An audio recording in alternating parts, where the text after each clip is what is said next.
প্রতিদিন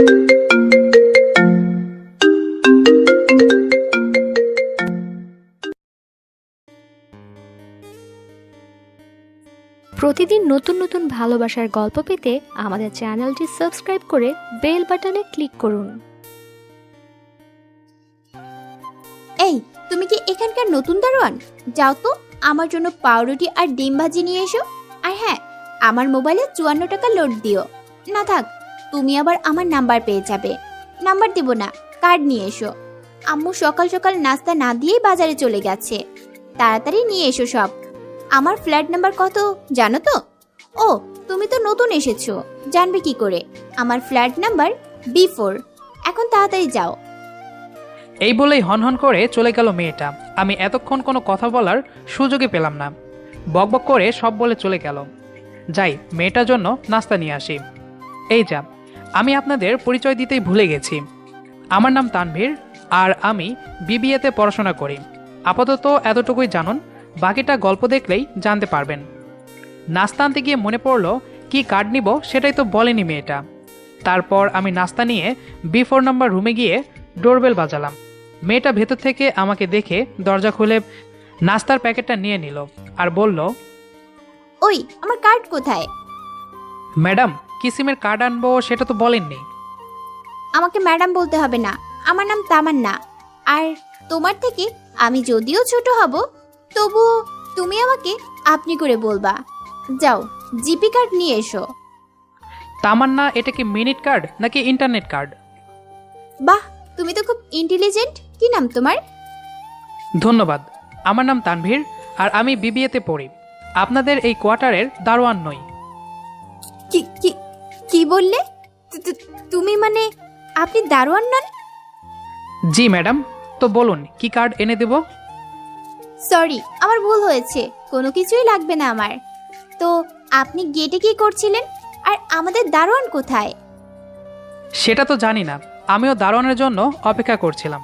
আমার এক রিলেটিভ এখানে থাকে, বাট কত নম্বর ফ্ল্যাটে থাকে সেটা জানি না, তাই আমি গেটে অপেক্ষা করছিলাম। আমারও ভুল হয়েছে। তো চা খাবেন তো? সেটা আপনার দয়া। ওকে, বাট 1 চামচ চিনি আর আর চা বানাতে পারবেন তো? কোনোদিন বানাইনি। বুঝেছি, মেহমান দাওয়াত দিয়ে এনে না খাওয়ানোর প্ল্যান। ইয়ে মানে, আমিও তো বুঝিনি আপনিও চোচার মতো খেতে বসে যাবেন। ওই, আমি কি আপনার কাছে খেতে চেয়েছি নাকি? তাহলে প্রথমেই কেন রাজি হলেন? বুঝবেন না আমি কিছুই রান্না করতে পারি না? জি, আপনার চেহারায় তো লেখা আছে অকর্মণ্য। কি বললেন? এটার মানে কি? আমাকে গালি দেন নাই তো আবার? আপনার মতো মারমারে মেয়েকে আমি গালি দিতে পারি? তো চা কি আপনি বানাবেন নাকি আমি চলে যাব? এটা আমার জন্য চ্যালেঞ্জ। আমিই চা বানাবো। আপনি ড্রয়িং রুমে বসেন। সাবধান, কোনো দিকে যাবেন না। আবার কোনো কিছুতে হাত দিবেন না কিন্তু, এই বলে দিলাম। আরে আপনি কি পাগল? আমি কি চোর নাকি যে বিনা অনুমতিতে অন্যের জিনিসে হাত দিব? আর কোনো কথা না বলে তামান্না চা বানাতে গেল। কিচেন থেকে বারবার তামান্না আমার দিকে তাকায়। খুবই অস্বস্তিতে পড়েছি আমি। কেন যে চা খেতে চাইলাম? তামান্না হয়তো ভাবছে আমি চুরি করে সব কিছু নিয়ে যাব। তারপর কিছুক্ষণ পর তামান্না চা নিয়ে এলো। ভালোই বানিয়েছে। ফুরুত ফুরুত করে চা খাচ্ছি।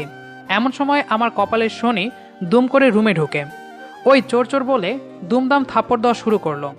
আমি কিসে চা খাবো বোঝার আগেই কয়েক ঘা থাপ্পড় মেরে দিল। আরে মম, কি করো? ও তো চোর না। তামান্না, তোর সাহস হলো কি করে? তুই ছেলে নিয়ে? ছি ছি ছি।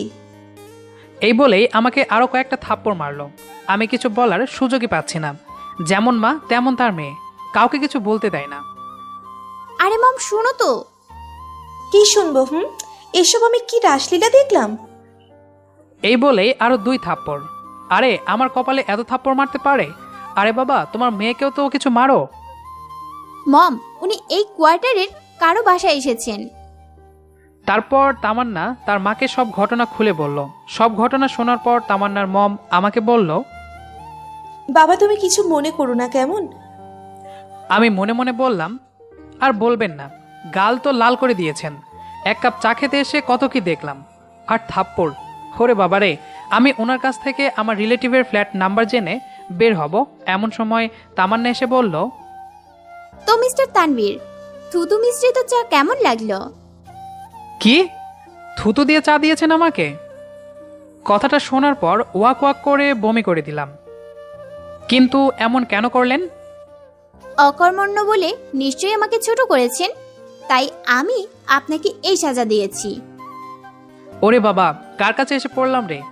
আমি যার বাসায় এসেছি উনি আমার খালাতো ভাই ফাহিম। ফাহিম খালা খালু এখানে থাকেন। ফাহিমরা 3য় তলায় B3-তে থাকেন। ফাহিম আমার 2 বছরের ছোট, এবার এসএসসি পরীক্ষা দেবে। খালা আমাকে দেখে অনেক খুশি হলেন। ফাহিম কলেজে গেছে আর খালু তার প্রতিষ্ঠানে গিয়েছেন। আমার নাম তানভীর, সেটা তো আপনারা ভালো করেই জানেন। ঢাকার এক মেসে থেকে পড়াশোনা করি। আব্বু আম্মু গ্রামের বাড়িতে থাকেন। বিকেলবেলা খালা খালু ফাহিম 3জনই রুমে উপস্থিত। খালু আমাকে দেখে বলল, বাবা তানভীর, কেমন আছো? তোমাকে অনেকদিন পর দেখলাম। জি খালু, আলহামদুলিল্লাহ আমি ভালো আছি। আসলে স্টাডি প্রেশার অনেক, তাই আপনাদের বাড়িতে আসতে পারি না।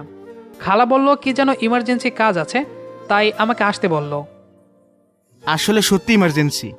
আমাকে হঠাৎ করে বিজনেস ট্যুরে আমেরিকা যেতে হচ্ছে। এদিকে ফাহিমের কলেজ খোলা, ওকে তো একা রেখে যেতে পারি না। তোমার খালা আমার সাথে যাবে। তো তুমি ওই কদিন যদি আমাদের বাসায় থেকে লেখাপড়া করো, তাহলে আমরাও নিশ্চিন্তে ট্যুরটা শেষ করে আসতে পারি। কিন্তু খালু, আমার ইউনিভার্সিটি তো এখান থেকে অনেক দূরে, প্রতিদিন আসা যাওয়া করা খুবই কষ্টকর। সেটা তো জানি, চিন্তা করো না, আমি তোমার জন্য প্রাইভেট কারের ব্যবস্থা করে দিব। সেটা তো বুঝলাম, কিন্তু কোনো কিন্তু কিন্তু নয়। তুই থাকবি মানে থাকবি, কোনো কথা নয়। আরে ভাইয়া, ভয় কিসের? তুমি আর আমি তো এখানে, তো আর ভূত প্রেত নেই, তাই না? আচ্ছা হয়েছে হয়েছে, তোকে আর জ্ঞান দিতে হবে না, আমি থাকবো। That's like a good boy. আমি তোর জন্য আজ গরুর কালাভুনা রান্না করব, রাতে মজা করে খেতে পারবি।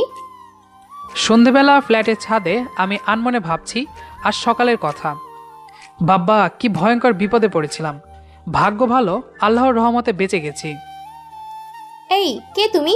কি করো? চুরি করার ধান্দা নেই তো আবার? আমি পিছন থেকে আচমকা এরকম কথা শুনে হতভম্ব হয়ে গেলাম। আমি পিছনে ঘুরতেই যাকে দেখলাম সে হচ্ছে তামান্নার মা।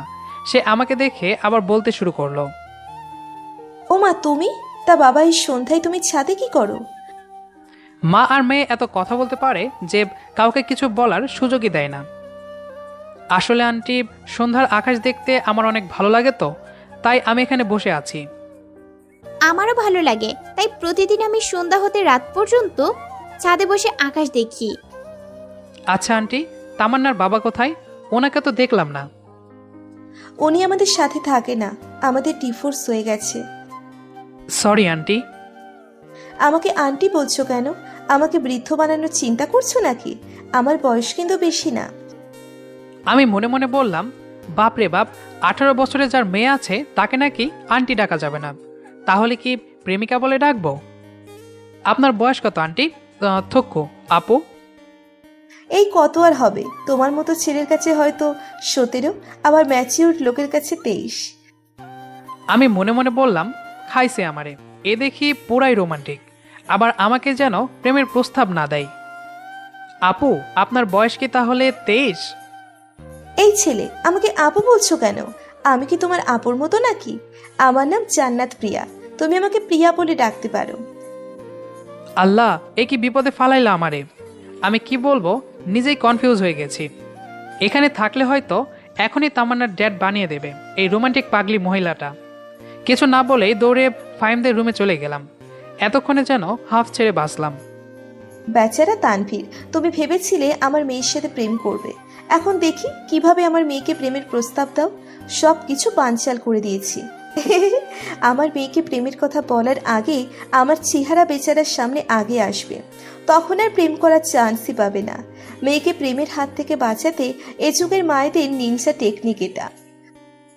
আমি ফাহিমদের রুমে এসে মনে মনে ভাবতে লাগলাম, কেমন মা উনি! মেয়ে প্রেম করবে আর সেই বয়সে কিনা নিজেই প্রেম করতে চাই। থাক বাবা, মা মেয়ে দুইটা থেকেই নিরাপদ দূরত্ব বজায় রাখতে হবে। তারপর রাতের ডিনারে আমার প্রিয় গরুর কালাভুনা রান্না হয়েছে আজ। খুবই সুস্বাদু, মজা করে খেলাম। পাঠক, আপনারাও খেয়ে নেন, নজর দিলে কিন্তু ভালো হবে না। আমার পেট ব্যথা করলে আপনারা দায়ী। তারপর আমি রাতে ডিনার করে ফেসবুকে ঢুকলাম। এখানে আমার জন্য অপেক্ষা করছে আমার বেস্টো নাদিয়া আক্তার নদী। সারাদিন একবারও অনলাইনে আসবে না, ঠিক রাত 9টা কিংবা 10টায় আসবে সে। সারাদিন পড়া নিয়ে বিজি থাকে। গার্লস হোস্টেল থেকে পড়াশোনা করে নদী।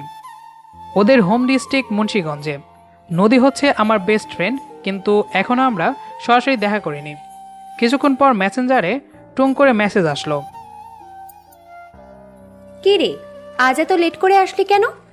আমি তো একটু পরে অফলাইন চলে যেতাম। আর বলিস না, ফাহিমদের বাসায় এসেছি। খালা খালু আমেরিকা যাবেন, আমাকে এখানে কিছুদিন থাকতে হবে। তারপর আমি সকালের ঘটনা নদীকে খুলে বললাম। নদী তো হাসতে হাসতে শেষ। দেখিস তোরে যেন মা মেয়ে মিলে পাগল না করে দেয়। আরে কি যে বলিস, মেয়েটাকে পটানো আমার জন্য একদিনের ব্যাপার। হয়েছে, আর ভাব মারিস না। আমি তোকে ভালো করেই চিনি। আজ পর্যন্ত একটা বুড়িও পটাতে পারলি না। তুই কিনা এখন 18 বছর বয়সের একটা মেয়ে পাঠাবি? হুর। ওই কুত্তি, আমাকে অপমান করিস না। আমি কিন্তু তোর চ্যালেঞ্জ নিলাম, এই মেয়েকে আমি পটিয়ে দেখাবো। হুর, তুই পারবি না। যদি পারি তাহলে কি দিবি বল। তুই যা চাস। আচ্ছা ঠিক আছে, আমি তোর চ্যালেঞ্জ গ্রহণ করলাম। ওকে ডান। তারপর আমি কিছুক্ষণ কথা বলে আজকের মতো নদীর সাথে চ্যাট শেষ করলাম। কারণ নদীর হলের নিয়ম অনুযায়ী রাত 10টায় ঘুমাতে হয়। রাতে একটা প্ল্যান করলাম, যে করে হোক আমাকে এই চ্যালেঞ্জ জিততে হবেই। অতপর পরের দিন সকালে নাস্তা সেরে ফাহিম কলেজে আর আঙ্কেল তার ব্যবসা প্রতিষ্ঠানে চলে গেল। আমি রুমে বসেছিলাম। এমন সময় আন্টি, তানভীর, একটু বাজারে যাবি বাবা? তোর পছন্দের মাছ নিয়ে আসবি, আর সাথে কিছু কাঁচা বাজার নিয়ে আসলেই হবে। কি মাছ আনবো? তোর যা ভালো লাগবে তাই আনবি। অতপর আমি আন্টির কথা মতো বাজারে যাব বলে বাসা থেকে বের হলাম। এমন সময় দেখি তামান্নাও বাসা থেকে বের হচ্ছে। কোথায় যাবেন? আন্টি বলল বাজার করতে। তাহলে চলেন একসাথে যাই, আমারও একটা কাজ আছে। অতপর আমি আর তামান্না এক রিকশায় করে বাজারে যাচ্ছি। গতকালের ঘটনার জন্য দুঃখিত, আমি কিন্তু থুতু মিশ্রিত চা দেইনি, ওটা মজা করে বলেছিলাম। কি? আমি তো সত্যি মনে করেছিলাম। আচ্ছা যাই হোক, আমার পাশে বসে যাচ্ছেন, আপনি কেমন ফিল করছেন? মনে হচ্ছে আপন প্রেমিকার সাথে ঘুরতে যাচ্ছি। আপন প্রেমিকা মানে পর প্রেমিকাও আছে নাকি? আরে আপন মানে হলো নিজের। তো আপন প্রেমিকার সাথে কতবার ঘুরেছেন? আপন আর পর বলতে কোনো প্রেমিকা নেই আমার। কথা বলতে বলতে বাজারের পাশে চলে আসলাম। আমি নেমে যেতেই তামান্না বলল, আমি কি আপনাকে নামতে বলছি? এক্ষুনি রিকশায় উঠুন। আরে কি বলছেন এসব? এখন আমাকে বাজার নিয়ে বাসায় যেতে হবে, আর আমি আপনার সাথে কেন যাব? এখন সময় হবে না। তার মানে আপনি রিকশায় উঠবেন না? না, এখন সম্ভব না। ওকে, দেখাচ্ছি মজা। এই বলেই তামান্না হেল্প হেল্প, ছিনতাইকারী ছিনতাইকারী বলে চেঁচিয়ে উঠল। কিছু পাবলিক রেডি ছিল এমন পরিস্থিতির জন্য। ওই হই হই করে পাবলিক তামান্নাকে জিজ্ঞেস করলো, ছিনতাইকারী কে? তামান্না আমার দিকে আঙ্গুল তুলতেই পাবলিক, ওরে বাবা গো, কি মাইট দিল! গণধোলাই কেমন তা হাড়ে হাড়ে টের পাচ্ছি। শালার কপাল, প্রতিদিন মার খেয়েই যাচ্ছি। ইস, কে বলেছিল এমন পাগলির সাথে এক রিকশায় উঠতে? আর পাবলিকগুলো কিছু না জেনে না বুঝে আমাকে মারতেই আছে। আল্লাহ গো, আমাকে বাঁচাও। আরে ভাইয়ারা, থামুন থামুন, আপনারা ভুল লোককে এত মারছেন কেন? ও তো আমার বিএফ। আপনারা এমন কেন? একটা নিরীহ ছেলেকে এভাবে অকারণে মারছেন? ছাড়ুন বলছি। অতপর তামান্নার হাঁক ডাকে পাবলিকগুলো আমাকে ছেড়ে দিল আর বলল, ধুর মিয়া, আগে কইবা না? এটা তোমার গার্লফ্রেন্ড, হুদা হুদা মার খাইলা। দেখলেন তো, আমার কথা না শুনলে কি হয়? এখন ভদ্র ছেলের মতো রিকশায় উঠেন। আরে বাবা, আপনি তো সেই লেভেলের মিথ্যাবাদী। লোকগুলো আমাকে যখন মারলো তখন তো বাধা দিলেন না, আর এখন এসেছেন আমাকে সান্ত্বনা পুরস্কার দিতে। ব্যথায় কষ্ট হচ্ছে খুব, এখন আমাকে বাজার করতে হবে। সো আমাকে আপাতত ছেড়ে দিন। আপনি কি আমার পোষা বিড়াল নাকি? আপনি তো ছেড়ে দেওয়া অবস্থায় আছেন, আমি আপনাকে বেঁধে রাখিনি। এখন যা বলছি সেটা করেন, নইলে কিন্তু। থাক বাবা, আর না, চলুন কোথায় যাবেন। তারপর তামান্না আমাকে নিয়ে এক ফার্মেসিতে গেল। সেখানে গিয়ে ফার্স্ট এইড পরীক্ষা করলো। তারপর বলল, এটা আমার পার্সোনাল নাম্বার, ভুলেও কোনো ছেলেকে দিবেন না। আপনাকে কেন দিলাম বলেন তো? তা আমি কি করে বলবো? আপনার প্ল্যানের আগামাথা কিছুই তো জানি না। নকল করে পরীক্ষায় পাশ করেছেন নাকি হাবলা একটা? হ্যালো, আমি বই পড়ে পাশ করেছি, আর আমাকে একদম হাবলা বলবেন না। হয়েছে, ঢং বাদ দিয়ে বাজার করে বাসায় যান, আমি আসতেছি। আর হ্যাঁ, মন দিয়ে শুনেন, বাসায় কিন্তু বলবেন না যে পাবলিকের হাতে আপনি গণধোলাই খেয়েছেন। তারপর আর কিছু না বলে বাজার থেকে আমি কালবাউস মাছ কিনলাম। এই মাছটা আমার খুবই প্রিয়। তারপর বাজার করে বাসায় চলে আসলাম। খালা রান্না করতে ব্যস্ত হলেন। আমার অফুরন্ত সময়ে ভাবছি কোথাও হতে ঘুরে আসি। তারপর আমি খালাকে বললাম, খালা, আমি বাইরে থেকে একটু ঘুরে আসছি। বেশি দূর যাস নে, আর এই 500 টাকা সাথে রাখ। আমি টাকাটা নিয়ে বাসা থেকে বের হয়ে একটা রিক্সা নিলাম। বললাম, ভাইয়া, আশেপাশে কোথাও কোনো পার্ক আছে? আছে একটা, কিন্তু ওটা তো প্রেমিক প্রেমিকার আড্ডা স্থল। ওখানেই চলেন। তারপর আমি পার্কে গিয়ে দেখলাম পার্কের ভেতরে সব জোড়ায় জোড়ায় বসে আছে। আমি একা একা ঘুরছি। হঠাৎ, আরে এ কি, এখানে তো আমাদের তামান্না ম্যাডাম। আরে ব্যাস, সাথে দেখি একটা হ্যান্ডসাম ছেলে। দাঁড়াও, দেখাচ্ছি মজা। আপা, ও আপা, ফুলটা নিবেন? না, লাগবে না। এ বলেই তামান্না আমাকে দেখে চমকে উঠল। না মানে, আমার কোনো ফুল লাগবে না, আপনি অন্যদিকে যান তো, ডিস্টার্ব করবেন না। তামান্না আমাকে চেনেও না চেনার ভান করলো। তারপর আমি বললাম, আরে আপা, আপনি? কালকে যে ভাইয়া ছিল আজ দেখি অন্য ভাইয়া। আচ্ছা, আপনি যা খুশি তাই করবেন। পরশুদিন তো অন্য ভাইয়া ছিল। আপনি দেখি ঘন ঘন নতুন নতুন ভাইয়া নিয়ে আসেন। আমার কথা শুনে তামান্নার বিএফ বলে উঠল, একই শুনছি তামান্না, তুমি কাকে নিয়ে গতকাল এসেছো? পরশুদিন কে ছিল বলো। ছি ছি তামান্না, আমাকে তুমি ধোকা দিলে। আরে সোহেল, এ কি বলছো তুমি? আমি কেন অন্য ছেলের সাথে আসবো? আর ওই, তুমি আমাদের সম্পর্কে ভাটা আনতে যাচ্ছ কেন? একদম কথা ঘুরাবে না। আমাদের দেখা হওয়ার প্রথম দিনেই আমি বুঝে ফেলেছি তুমি কেমন। তোমার সাথে আমি আর প্রেম করব না। আরে আমার কথাটা তো শোনো। ওই, তুই সোহেলকে বল, তুই যা যা বলছস সব মিথ্যা। আপা, গতকালকের ভাইয়াটা না অনেক ভালো ছিল। আমাকে ফুলের দাম ডাবল দিছিল। কিন্তু আজকের ভাইয়াটা অনেক কিপটা। না রে ভাই, আমি কিপটা না। এই নাও 200 টাকা। আপুর নতুন বয়ফ্রেন্ড আসলে উনাকে ফুল দিও। সোহেল, আজ আমাদের প্রথম মিটেই তুমি এমন ব্যবহার করলে? চুপ কর, আর একটা কথা বলবি না। তানভীর, তুমি এমন কাজ করলে কেন? তার মানে তুমি এখানে আরো এসেছো? উনার নাম পর্যন্ত জানো? ভাইয়া, এই আপু আমার রেগুলার কাস্টমার। প্রতিদিনই বিভিন্ন ভাইয়াকে নিয়ে আসে। ভাই, এই নাও আরো 500 টাকা, তোমাকে খুশি হয়ে দিলাম। এই বলে সোহেল তামান্নাকে ফেলে চলে গেল। তামান্না আমার দিকে গরম চোখে তাকিয়ে বলল, তবে রে, আজই প্রথম এক ছেলের সাথে দেখা করতে আসলাম, আর তুই আমার প্রথম প্রেমের 12টা বাজিয়ে দিলি।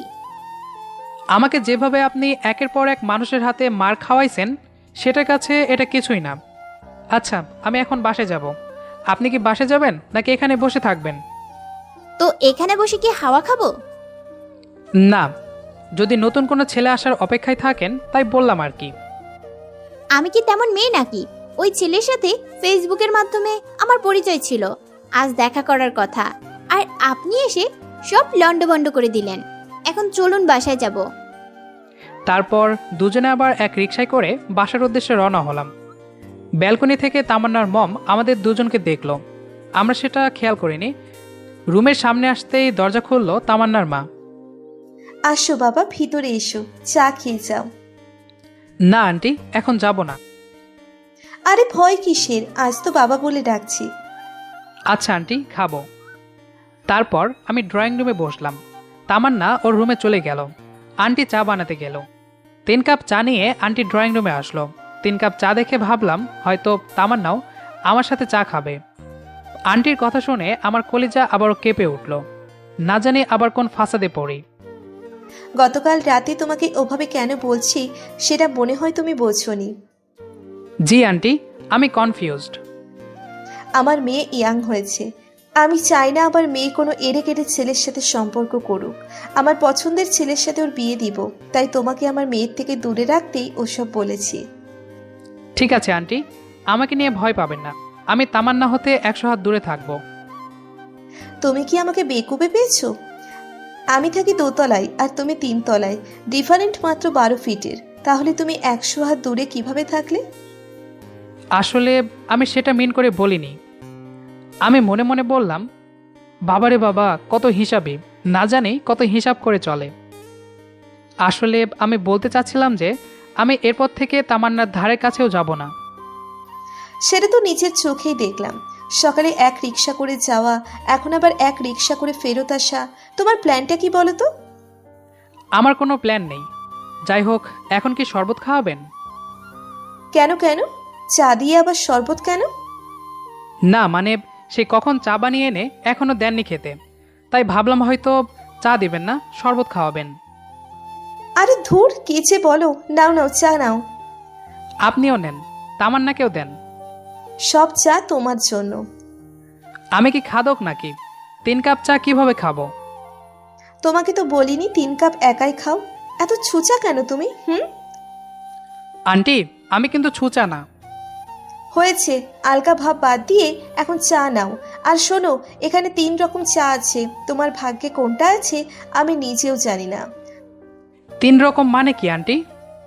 3 রকম মানে একটাতে লবণ, যেখানে শুধু পানি আর প্রচুর লবণ আছে, আর একটাতে শুধু পানি আর গোলমরিচের গুঁড়া আছে, আর অন্যটিতে চিনি ও পানি আছে। এখন দেখি তোমার ভাগ্য কেমন। আমি মনে মনে বললাম, খাইছে আমারে, এ তো ডেঞ্জারাস মহিলা, না জানি কার কপালে এমন শাশুড়ি জুটবে। আল্লাহ আল্লাহ বলে 1 কাপ চা নিলাম। পুরো কাপ শেষ করে যাবে কিন্তু। জি আন্টি। এই বলে চায়ের কাপে চুমুক দিতেই আমার নাকের জলে চোখের জলে হয়ে পড়ার অবস্থা। আমি আর 1 মুহূর্ত সেখানে না থেকে ফাহিমের রুমে চলে আসলাম। বাপরে বাপ, এটা কি মহিলা নাকি আরও কিছু? রাতে ডিনার করে নদীর সাথে কিছুক্ষণ কথা বলে ঘুমিয়ে পড়লাম। আগামীকাল আমার খালা আর খালু আমেরিকা যাবেন। তামান্নার সাথে আগের মতোই দুষ্টুমি এবং ফ্যাজলামি করি, এমনকি তামান্না আমার সাথে বন্ধুত্ব করে ফেলে। কিছুদিন পর খালা আর খালু ঢাকায় ফিরে আসলেন। আমি আমার মেসে চলে আসি। এভাবে আরও বেশ কিছুদিন চলে গেল। এখন আমি একটা ভালো জব করি, কিন্তু আমি কেন জানি না তামান্নার সেই দুষ্টুমিগুলো আমি মিস করছি। সবসময় ওর কথা মনে পড়ে। তাহলে আমি কি তামান্নাকে ভালোবেসে ফেলেছি? হয়তোবা তাই আমি তামান্নাকে ছাড়া 1 মুহূর্ত থাকতে পারছি না। এসব কথা ভাবতে ভাবতেই আমার মোবাইলে একটা কল আসে। ফোনের স্ক্রিনে তাকিয়ে দেখি আম্মুর কল। ফোন রিসিভ করতেই আম্মু অপর প্রান্ত থেকে বলে উঠল, কেমন আছিস তানভীর? আমি ভালো আছি, তুমি কেমন আছো? আমিও ভালো আছি। আসলে তোকে একটা কথা বলার ছিল। হ্যাঁ বলো। আসলে আমি আর তোর বাবা তোর জন্য একটা মেয়ে দেখেছি। মেয়েটা দেখতে শুনতে অনেক সুন্দর, আমাদের পছন্দ হয়েছে। আমরা চাই ওই মেয়ের সাথে তোকে বিয়ে দিব। তুই তাড়াতাড়ি বাড়ি চলে আয়। কথাটা শোনার পর আমার কেমন জানি খারাপ লাগছে, কারণ আমি তামান্নাকে ভালোবেসে ফেলেছি। আমি ওকে ছাড়া 1 মুহূর্ত থাকতে পারছি না। এখন আমি মা বাবাকে কিভাবে বলি যে আমি একটা মেয়েকে ভালোবাসি? আমি আমার মা বাবার কথার অবাধ্য কোনোদিনও হইনি। তাই আমি বললাম, যেটা তোমরা ভালো মনে করো সেটা করো। এভাবে কিছুক্ষণ কথা বলার পর ফোনটা রেখে দিলাম আর ভাবতে লাগলাম আমি তামান্নাকে ছাড়া কিভাবে থাকবো। আমি যে ওকে বড্ড বেশি ভালোবেসে ফেলেছি। এভাবে দেখতে দেখতে বিয়ের দিন ঘনিয়ে এলো। তারপর অনেক ঝামেলা শেষে বিয়েটা সুসম্পন্ন হলো। সকলের জোরাজোরিতে বাসঘরে ঢুকলাম। বাসঘরে ঢুকতেই যাকে দেখলাম তাকে দেখে চমকে গেলাম। যার সঙ্গে আমার বিয়ে হয়েছে সে আর কেউ নয়, সে হচ্ছে তামান্না। আমি বললাম, তামান্না তুমি এখানে? নয়তোবা কি অন্য কারো থাকার কথা ছিল নাকি? মানে এই, তুই নিজেকে কি মনে করিস? একটা মেয়েকে কষ্ট দিয়ে কি মজা পাস তুই? না মানে জানো, তুমি চলে যাওয়ার পর আমি কতটা কষ্ট পেয়েছি। প্রতিটা মুহূর্ত শুধু তোমার কথা মনে পড়তো, আর তুমি স্বার্থপরের মতো আমাকে ছেড়ে চলে গেলে। একবারও আমার মনের কথাটা জানতেও চাইলে না। সরি। আচ্ছা, তুমি এখানে কিভাবে এলে? আমি যখন তোমাকে ছাড়া এক মুহূর্ত থাকতে পারছিলাম না, ঠিক তখনই আমার ভালোবাসার কথা আমার মাকে জানাই। তারপর আম্মু তোমার খালার কাছ থেকে তোমার গ্রামের বাড়ির ঠিকানা জেনে তোমার বাবা মার কাছে আমাদের বিয়ের প্রস্তাব পাঠায়। এরপর তোমার বাবা মার সম্মতিতে বিয়েটা সম্পন্ন হয়।